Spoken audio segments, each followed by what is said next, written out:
Welcome to the panel discussion. And this is a very pertinent panel discussion. These problems we face in our day-to-day clinical practice. The title of the panel discussion is Sleep Problems in Respiratory Practice. We all know that quality and the quantity of sleep is the determinant of quality of life. But during sleep, we have decreased minute ventilation. We have increased airway resistance. The accessory muscles of respirations are weak. And due to supine position itself, the FRC is low. That means the functional residual capacity is low. So the sleep system is at a disadvantageous position, or the respiratory system is at a disadvantageous position during sleep. So it is natural that a patient with a compromised respiratory system that may intrude into his sleep and cause a sleep disruption. In Tuscan epidemiologic studies way back in 1975, it was proved that more than 50% of the COPD patient may have a respiratory problem or may have a disrupted sleep, and they may have a daytime symptom also. But we have not forwarded or we have not progressed much from those days. Already 50 years has passed, but there is no robust study on the sleep problems in respiratory patients. So here in this panel discussion, we'll discuss the sleep problems we encounter in our day-to-day practice. The discussion will not be limited to obstructive sleep apnea alone. We know, all of us know that this is the most common sleep problem we encounter, but we'll try to evaluate other sleep disorders also, which are very common and we face in our practice. According to the ICD-3 classification, there are more than 83 sleep disorders now, but we'll stick to the most common one.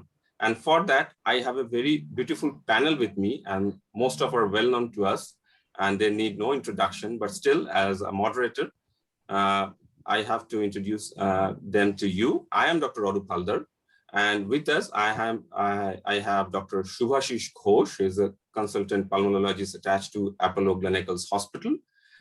We have Dr. Shorin Bhuiya, he is attached to AIIMS Bhubaneswar.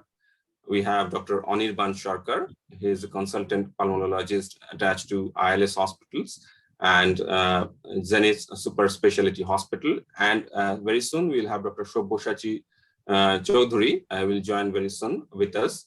And with that, let me come to the first question to Dr. Shubhashish Ghosh. So, sir, what are the sleep problems you encounter in your daily respiratory practice? Right, as you mentioned, Arup, that the first and the foremost and the more common sleep-related problems we encounter is obstructive sleep apnea. And this more or less gobbles up more than 60–70% of all the indications and the diagnosis that we have. In my practice, central sleep apnea comes when you coincidentally, when we do an OSA check, we find that these certain patients do have central apneas also, more than 5 events per hour. And then when we look back at the reasons behind it, they usually either have morbid obesity or they have another comorbid status like a cardiac problems, atrial fibrillation, especially in the elderly. And very rarely we've seen and done sleep studies in stroke patients because it's quite evident that they'll have some sleep-related problems. And only those who snore and those patients who snore, we do a sleep test, and obstructive sleep apnea in addition to central events are also picked up. Yes, very true. We often encounter this sleep disordered breathing, what you have already mentioned. But apart from this, a lot of COPD patients also complain of insomnia. A lot of COPD patients complain of restless leg syndrome. And we often do not take history. That's why we cannot reveal whether this patient is having this disorder. But let me quote one study which was done about the prevalence of different sleep disorders in respiratory patients, especially COPD patients. Insomnia was found to be the most common disorder, and the prevalence was 27 to 53%, followed by nocturnal oxygen desaturation in COPD patients, not frank OSA, followed by restless leg syndrome is also very common in COPD patient, and the prevalence was 29 to 36%. And fourth was overlap syndrome, or what we call obstructive sleep apnea or sleep disordered breathing. And its incidence was around 11 to 16%. So many of the time we ignore these problems. We did not take history of insomnia or restless leg syndrome. And this panel discussion is basically to highlight those problems. We know that as a respiratory physician, we'll encounter this sleep disordered breathing, but how the other problem is also hampering our sleep, that is also a goal for this panel discussion. So among the obstructive sleep apnea patients, they also present with different spectrum. You will know that some patients present with upper airway resistance syndrome, especially those patients with allergic rhinitis. So is it very common for you, or this is very rare? Yeah, those with persistent allergic symptoms. Yes. Especially the children with allergic rhinitis. Adenoid hypertrophy as well. Yes. So they can present with a spectrum of obstructive sleep apnea, not with a frank obstructive sleep apnea, but all this causes the daytime sleepiness. That's right. So my next question to Dr. Anirban Sharkar is, do you think we should incorporate history of sleep problems apart from this sleep disordered breathing, other history of other sleep problems in our daily respiratory practice? What is your opinion about that? Yeah, taking a detailed history of the sleep, the quality of sleep, the disturbance of sleep in respiratory patient, it can give a lot of clue, even in non-OSA patients also. Like the sleep history is important because the poor sleep quality may be due to either nocturnal exacerbation of symptoms, as can be evidenced in nocturnal asthma. That indicates a poor control of asthma. Also, it may be due to worsening of gas exchange due to sleep-related hyperventilation, as occurs more number of patients of COPD. And also, there might be the sleep quality due to coexistent sleep-related breathing disorder. So that way, taking a good quality, taking history about the quality of sleep can unmask many problems. It might be due to, it may give a clue that if the disease is probably not controlled well. Maybe that asthma patient is not complaining of daytime symptoms, but a frequent disturbance of sleep may give a clue that this patient might be having uncontrolled asthma. And also so this is called obstructive lung disease. So one problem is that in asthma patient, this poor quality of sleep can be due to nocturnal asthma or worsening of asthma during sleep. And in COPD patient, this poor quality of sleep may indicate that there is a sleep-related hyperventilation causing hypoxemia, especially during sleeping. So that may indicate that you may have to intervene. That intervention may prescribe nocturnal oxygen therapy for this group of patient. Apart from, you may have to also look for the coexistence of sleep-related breathing disorder, which is very common in COPD, as I've already told.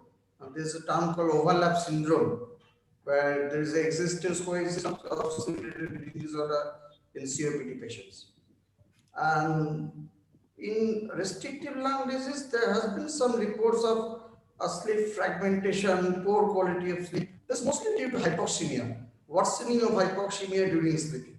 So, good history of quality of sleep in a respiratory patient might give some clue to the either the coexistence of sleep-related breathing disorder or the level of control of the underlying disease.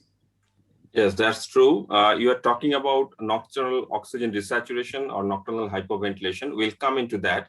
But what history would you like to take from the patient?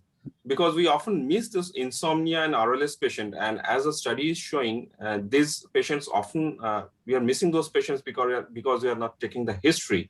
So do you like to incorporate insomnia severity index scale in your respiratory patient, especially those patients complaining of poor sleep and daytime sleepiness, or a questionnaire for restless leg syndrome?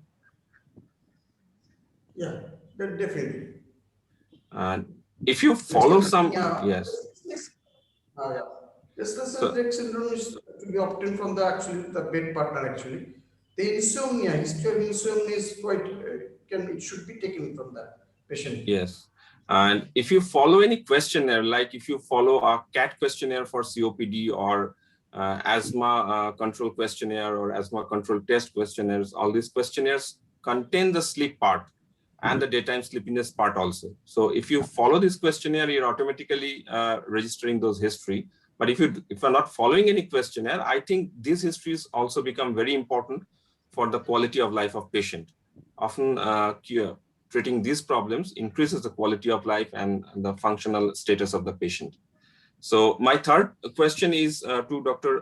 Shorin Bhuiya is that, do you think obstructive sleep apnea patients act differently in different COPD phenotypes, like predominant emphysema or predominant bronchitis? That's mean I want to say, if the predominant bronchitis phenotype have different type of asthma OSA manifestation than predominant emphysema phenotype.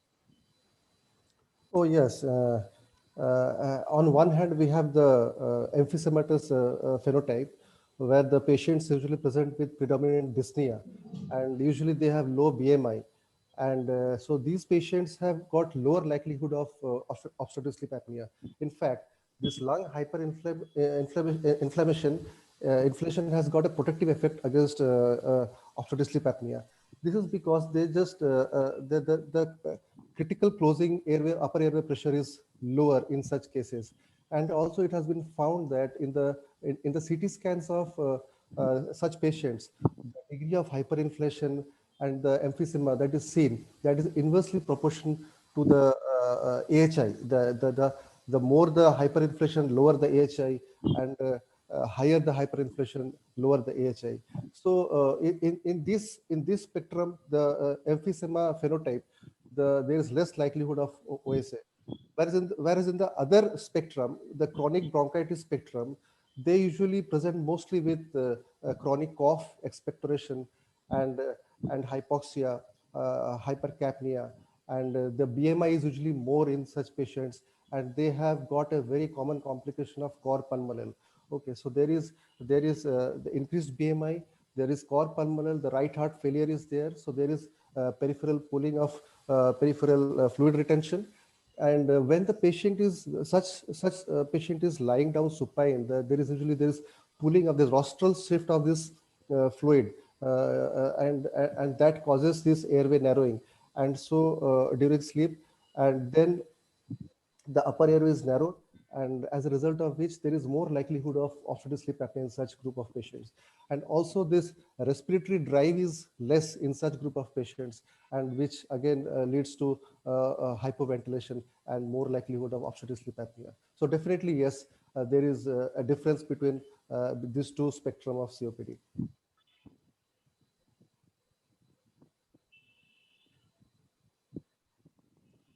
Aurup, I think you have to unmute yourself. So that's very interesting, and that patients having predominant emphysema, the emphysema protects them against OSA, but patients with predominant bronchitis, this bronchitis and OSA go hands in hand. So that is your message. Yes, I think. Yes. So that is very interesting. But at the same time, there are a majority of patients where there is overlap. I mean, there is mixture of both emphysema and chronic bronchitis. So in such group of patients, it will be a balance between the protective and the promoting factors of obstructive sleep apnea. So the predominant part will get the corresponding degree of obstructive sleep apnea. Yes. So I want to mention here a study, which is a very interesting study. We all know that during sleep, we have a hypoventilation, and COPD patients have more hyperventilations. So it can be conferred that patients of overlap syndrome should have a great degree of hyperventilation during sleep. But this theory has been challenged by a work of He et al. That was published in Thorax in 2016. And he showed that for healthy patient, there is a decrease of minute ventilation of 10% during sleep. In COPD patient, the decrease in minute ventilation was 24%. In OSA, the decrease in minute ventilation was 21%. And overlap syndrome, it was 27%. So more or less similar for COPD, OSA, and overlap syndrome. But this minute ventilation part also contains a part which is called the respiratory drive or neural respiratory drive. So minute ventilation is respiratory drive plus the tidal volume. So definitely there is a decrease in the tidal volume, but they found a peculiar behavior of the neural respiratory drive during sleep in COPD, OSA, and overlap syndrome. They found that in COPD patient, the neural respiratory drive decreases during sleep, but OSA actually it is increased during sleep.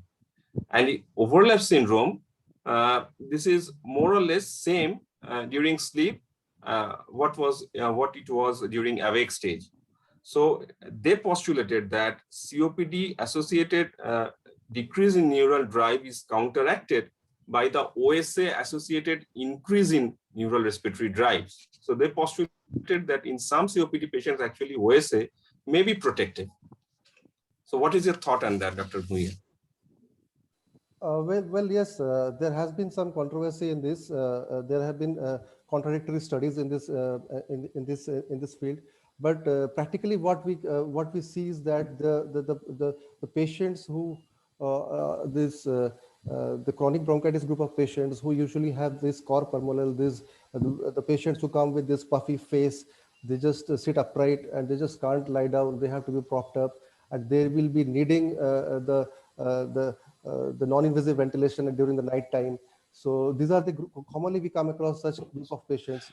So I feel I think more studies need to be done so that we can Yes. We come out with a definitive that means it may vary from phenotype to phenotype of COPD.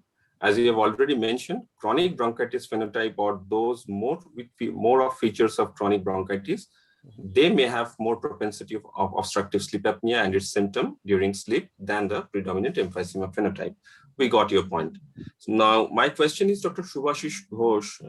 Next question is to Dr. Shubhashish Ghosh is that how asthma can impair sleep or how the impaired sleep can exaggerate asthma? What is your thought on that? Right. The relationship with asthma and OSA is much more straightforward. There are very good quality studies which have shown that the prevalence is pretty high, especially in those who have got severe asthma. Prevalence can be more than 60% of those with as severe asthma having OSA. And the more severe the asthma is, the more likelihood there are possibilities of OSA. And for refractory or uncontrolled asthma, difficult to treat asthma. If you have thought of all inhaler techniques and everything, but still the patient needs high inhaled steroids for control of asthma, you have to rule out OSA. In addition to psychological reasons as well as GERD and allergic rhinitis and all that. Now, when we think of possibility of asthma highlighting or worsening OSA is when the patient is obese, asthmatics, those who have severe asthma not controlled with everything we've given, and those who've got predominantly nocturnal symptoms. If they have predominantly nocturnal symptoms, you think of an association with OSA. You should get a sleep test done. And while you do a sleep test, those who've got a sleep test, we found that those who've got severe nocturnal hypoxia, desaturation, you have to rule out an airway obstruction or airway disease in addition. And which doesn't explain when you have just simple asthma or simple OSA, the nocturnal, the desaturation index is pretty high, less than 90%. Drop is around 80-85%. This is seen in COPD as well as asthma, but probably chronic severe asthma. And there are several risk factors for both, and it's bidirectional, I think, if you agree. And because in asthma you have pharyngeal myopathy because of the use of steroid muscle, which causes airway collapse. And Yes. they also have more obese patients will have both, and gastroesophageal reflux makes it more common. And there is an association with upper airway problems like allergic rhinitis and nasal polyps, which makes it more common. And OSA patient, in the other hand, are obese, which makes asthma more difficult to treat and is uncontrolled to some extent. And they also have gastroesophageal reflux. It's a common pathophysiology.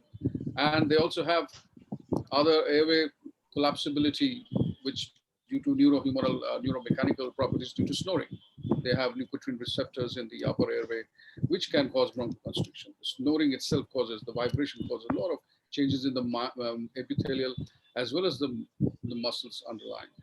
So this itself, apart from typical OSA, even habitual snoring can cause problems with asthma patients. And if you suspect both, do a sleep test, and if there's OSA in addition to asthma, then you have to treat both. And CPAP, it has been seen that CPAP on asthmatics who have not been controlled, if you add CPAP therapy, their nocturnal symptoms, the daytime symptoms improve, especially the nocturnal symptoms. And Yes, very interesting points you have mentioned, that asthmatic problems have more chance of developing obstructive sleep apnea. And now this has been proved by longitudinal study that those patients having asthma have 2.54%, the odds ratio was 2.64 for developing asthma. That means they develop asthma more than twice than other population. They develop OSA more than twice than other population. And there is a causal relationship also. Asthma and obstructive sleep apnea patients may share the common comorbidities. As you have mentioned, there's allergic rhinitis, obesity, GERD are the common causation for both asthma and obstructive sleep apnea. So this may be a link. Apart from that, the genetic study has shown one interesting fact, that there is a gene called BMAL1 gene. And this is a transcription factor that regulates the circadian rhythm, and it is expressed at much lower level at night. And in mice model, where they deleted the gene, they have seen that there is high level of IL-5 and eosinophils at night time. So there may be some genetic linkage why these patients develop increased bronchoconstriction or increased airway hyperresponsiveness at night. So it has also been seen that if you do an allergic challenge test at night, the FEV1 fall will be much more than if you do it in the morning hours. So these are the reasons why asthma patients often have sleep problems, and they have a worsening of symptoms during sleep. We have Dr. Shobboshachi with us. You are a little bit late, Shobboshachi. So let me ask you your first question, that we are discussing sleep problem in respiratory practice, as you know. Your question is that many COPD patients complain of poor sleep and insomnia. So do you think PSG should be done in them to rule out nocturnal hypoxemia or hypoventilation? I'm not talking about the frank SDB. I'm talking about the nocturnal hypoventilation and nocturnal hypoxemia in COPD patient. Yes, the nocturnal hypoxemia and the nocturnal hypoventilation, especially in severe COPD patients, it is very common. And in many patients, this is also associated with the increased mortality also. That it is seen that these patients has hypercapnia, daytime hypercapnia, nighttime hypercapnia, and also they develop the hypoventilation. And along with that, there is certain hypoxemia is also there. Many studies are done regarding this, and it is seen that this polysomnography is definitely beneficial for them.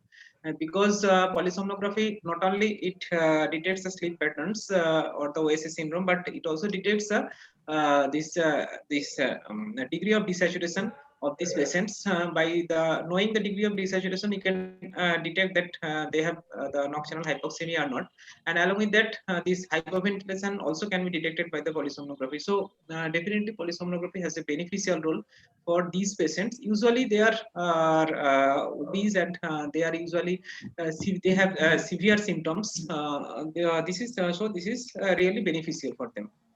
Okay, got your point. Uh, for the for our PGT viewers who are present here, I would like to also define what is called by nocturnal oxygen desaturation and a nocturnal hypoventilation, because the definitions are very strict about diagnosing this condition. Nocturnal oxygen desaturation means the oxygen saturation during sleep is less than 90% for more than 5 minutes with a nadir of at least 85% or less than 90% for more than 30% of sleep time. And nocturnal hypoventilation means an increase of PaCO2 more than 55 millimeter Hg for 10 minutes, or a PaCO2 increase more than 10 above the awake supine value of to more than 50 millimeter Hg for more than 10 minutes. So the definitions are very strict, and when we do polysomnography, we see whether the changes matches this criteria or not, and according to that, we stamp the patient either he's suffering from nocturnal oxygen desaturation or nocturnal hypoventilation. So those patients, as Dr. Shobosachi mentioned, though those patients who have a very low oxygen saturation during daytime in the range of 90 to 95%, they have the probability of developing this nocturnal oxygen desaturation or nocturnal hypoventilation during sleep.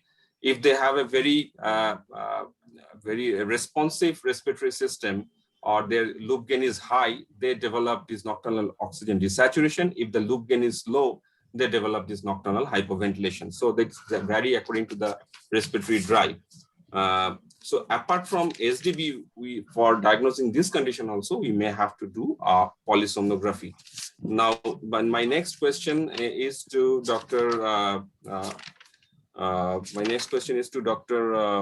Shobosachi again. So we are discussing about the RLS problem, or restless leg syndrome problem, in our daily practice. Actually, we are missing these patients because we are not taking history of RLS from these patients. And the studies have shown the prevalence of RLS is more than 30%, and in some studies more than 50% in COPD patients. So how do you diagnose, or do you take history of this RLS from COPD patients or patients having complaining of any sleep disturbance at night? Frankly speaking, I am for the day-to-day practice, it is very difficult to ask every COPD patients about the RLS symptoms, basically leg syndrome. But the thing is that if the patient has OSA syndrome, I definitely ask for them about these RLS symptoms are present or not. They have any problems about these. But this is also found that in OSA patients, along with the COPD or asthma, that is the obstructive airway disease along with OSA, this is encountered in our daily practices. And according to their symptoms, it is treated like this way. So, Shobosachi, we also encounter a lot of RLS patients who are not having an obstructive sleep apnea, because this is a very common disorder. In general population, yes, the prevalence is 2 to 15%, and in COPD patient, I have mentioned already, more than 30%. So yes, but I think it is underdiagnosed. It is, I think, yes, it is very much, and only 4 questions will diagnose this condition. So we can ask these first 4 questions. We call it an URGE criteria, URGE. That means urge to move the leg or the limbs. It is rest induced, gets better with activity, and E for evening or night accentuation. So just asking 4 questions can diagnose this condition. It's a very common condition in our day-to-day respiratory practice, and we have a etiology for it in COPD patient. Why the COPD patient develop RLS, even they do not have any obstructive sleep apnea? There is a causative mechanism about that. Can you elaborate on that? What may be the link between the COPD and RLS, how they're linked in between, or what is the mechanism, how hypoxia induces these RLS symptoms? It's definitely there is hypoxia is definitely plays a role to develop this RLS, and they have the daytime hypoxemia also. This is one of the important causative factor definitely for developing the RLS symptoms. Yes, some studies have shown that hypoxia induces one factor which is called hypoxia inducible factor, and that increases the level of tyrosine kinase. This tyrosine kinase is the rate limiting step in the production of dopamine. Actually, RLS is called a somatosensory network disorder, where there is an impairment of dopamine pathway. So in that way, any hypoxia can increase the dopamine level and can produce RLS. Actually, we are missing these cases because we are not taking history about RLS. And many of you, if you take a serious history, just ask this 4 questions, many of your patients will complain that they are having RLS. And the treatment is also very simple. There are some pharmacological treatment, non-pharmacological treatment, and even a respiratory physician can also prescribe these drugs. So with that, my next question to Dr. Shorin Bhuya is that when a COPD patient has insomnia, how do you treat them? And do you use any sedative for them? Or if you use, what are the drugs?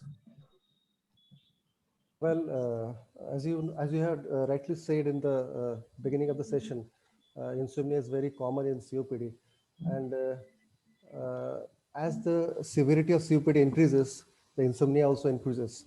So first we have to know the cause of insomnia, because Right. the insomnia in a COPD patient might be due to various causes. At times, insomnia, even OSA can present as insomnia. Okay.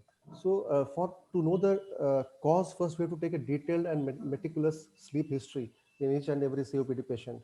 We have to see whether it's the dyspnea that is causing the insomnia, whether it's the nocturnal hypoxia that is causing the dyspnea, insomnia, or whether it's the GERD that is causing the insomnia, or whether it is due to the drugs that he is taking, the beta agonist that at times can cause insomnia, or whether it is the associated depression or anxiety in COPD patient. That is very common. Around 80% have got depression, and around 70 to 75% have got anxiety. These patients are usually anxious, and these are old age patients. Maybe they might be having some benign hypertrophy of prostate. Nocturia may again cause insomnia in such patients. So a detailed history is the first and foremost thing that will give us the clue. Nicotine is another factor. Exactly. If the patient continues to smoke, that is another factor. Whether the patient is taking alcohol or the caffeine intake, everything has to be asked in detail. Then only we can have a clue why the patient is having insomnia. So we can then manage accordingly. And then the most important thing is we have to counsel the patient regarding the maintenance of sleep hygiene. How do you diagnose? Just let me interrupt. Do you use any questionnaire for that? If you suspect insomnia? Well, practically speaking, we don't, I don't use any questionnaire, practically speaking, which we should. But usually the history gives us the clues. Either it is delayed onset of sleep, the latency will increase, or it's unrefreshing sleep, or there's a difficulty staying asleep. There will be numerous awakenings at the night. So that gives us the clue whether patient is having associated insomnia or not. And then even a sleep diary can give you the diagnosis. Exactly. So we usually encourage the patient to maintain a sleep diary, to sleep hygiene, and then we have to do the counseling regarding we make the patient, educate the patient regarding the causes of insomnia, the consequences of insomnia, what it can do. And then the most important aspect is whenever we feel that there is insomnia, we take the help of our psychiatric colleagues. And this cognitive behavior therapy in insomnia has been found to be more beneficial than any pharmacotherapy. So this cognitive behavior therapy, they have got a specialized person for this. They take, which is done under many sessions. They take around around 6 sessions every week. And that has got studies have shown that they have got much more benefit than pharmacotherapy. Obviously, we never prescribe any sedatives, and so the pharmacotherapy drugs are only prescribed if all these things have failed. Then also we take the help of our psychiatric colleague, And then we all know that there are different groups of sedatives which are available. Benzodiazepines are the most abused ones. They are most abused, ill used, and so we try to avoid them as much as possible. Even if when we take a history, we find that patients are taking benzodiazepines with over-the-counter benzodiazepines. So we discourage them from taking benzodiazepines because we know there is respiratory central depression, decrease in the minute ventilation and all. Then among all the drugs available, I think among the benzodiazepine receptor agonists, this zolpidem and this zopiclone, they may be tried, but again they have got some side effects in the form of they can cause apnea. They can precipitate some apneas during the sleep. So we have to be very cautious while prescribing them. And if we find that the patient is having some associated maybe depression, then we can use trazodone or doxepin in low doses that has got some Right. action. And one drug which is less studied but has got has been shown to be of much benefit is this melatonin receptor agonist, Right. Ramelteon. So, Right. but this is very less studied actually. So we need more studies. But it unlike these other groups of drugs which I said, this has got the least effect on the respiratory center and does not cause any cognitive impairment which the benzodiazepine does. It can, but again, I always take the help of my psychiatric colleague before prescribing any sedative drug for any COPD patients.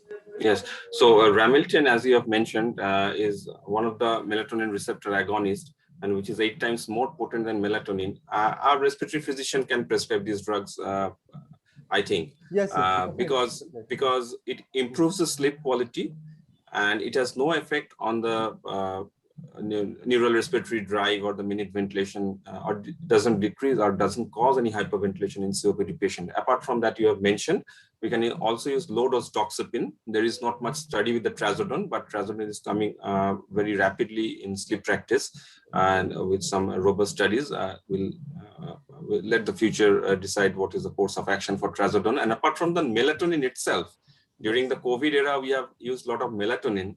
Even 3 mg melatonin can improve the sleep in COPD patients without having any effect on the sleep hypoventilation.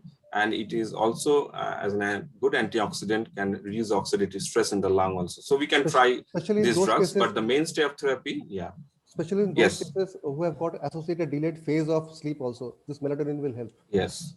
Yes, those patients having a circadian sleep rhythm disorder, this melatonin help them much. This is most commonly but the mainstay of treatment, because these are mostly the old age patients. So usually the phase is delayed in such patients. So melatonin usually helps in such patients. Yes, and it should be taken 1 hour before sleep at least. Yes. And but the mainstay treatment remains the cognitive behavioral therapy of insomnia. So my last question is to Dr. Anirban Sarkar. We use various medications in our daily respiratory practice. Does a patient may have a sleep problem due to certain respiratory medications? Respiratory effect and sleep effect on sleep of different respiratory medications can have both due to have either due to direct effect or indirect effect. Many drugs like beta agonist, theophylline, they are by nature they are stimulant type, so they can produce insomnia. But this side effect on rather this effect on sleep of these drugs, these two drugs as mentioned as beta agonist and theophylline, they can be offset by their improvement in the respiratory function. Like say beta agonist by nature, beta agonist is either short acting or long acting. By nature, they have a tendency to cause insomnia. But by improving the respiratory function, and thereby improving the hypoxemia, they can actually improve the quality of sleep. So in this regard, anticholinergic has got a least effect on sleep quality as compared to all the other bronchodilators. So specifically for those patients of COPD who have a insomnia problem, the anticholinergic drug of the the drug of choice for especially to the night as a bronchodilator. And another is theophylline, which is very commonly used in obstructive airway disease, has got a stimulant action, so that has potentially cause to insomnia. But again, by improving the gas exchange, improving the respiratory function, the side effect is offset. This improvement in the respiratory function. But you have to remember that there is a circadian rhythm in absorption of theophylline. So theophylline is best acted, best absorbed when it is given at night. So that's why this theophylline group of drugs, especially these sustained release drugs, are better to be given at night, so as to get this maximal effect on the respiratory function. Yes. And the other steroids, systemic steroids have got a, there have been studied, there is a mixed result actually. Some study shows that it has got a potentiality of increasing the wakefulness, that means producing insomnia. But again, regular use of inhaled corticosteroids, improving the lung function, improving the oxygenation, improving the gas exchange, it improves the quality of life, quality of sleep actually. So anyway, but theoretically, many of the respiratory drugs, they can produce insomnia, but when used in therapeutic dose for respiratory disease, treating respiratory disease, they actually helps in quality of the life, quality of sleep. Any comment about Montelukast? Montelukast, there has been some report of long-term use of Montelukast can cause insomnia, but again, improving the quality, improving the asthma, level of control of asthma, actually might be helping the quality of sleep. Especially in children, I think, because in children they often have adenotonsillar hypertrophy, and these tissues often express very high quantity of leukotriene receptor. So any leukotriene receptor antagonist can help them and improve their sleep. So with that, I think we have come to an end, and thanks to all the panelists for such a lively discussion. Though many of the things discussed here are still pure conjecture due to lack of robust evidences and paucity of randomized controlled trials, still clinical observation and logical reasoning should guide our day-to-day practice for the time being. One reason for this may be the fact that the domain of sleep sciences are new and rapidly evolving. It should be a great help to our patients if we can offer them a good quality of sleep, as sleep brings an absolute peace of body and mind. Thanks to the audience for being with us. Thank you. Thank you. Thank you, Arup. We can stop now.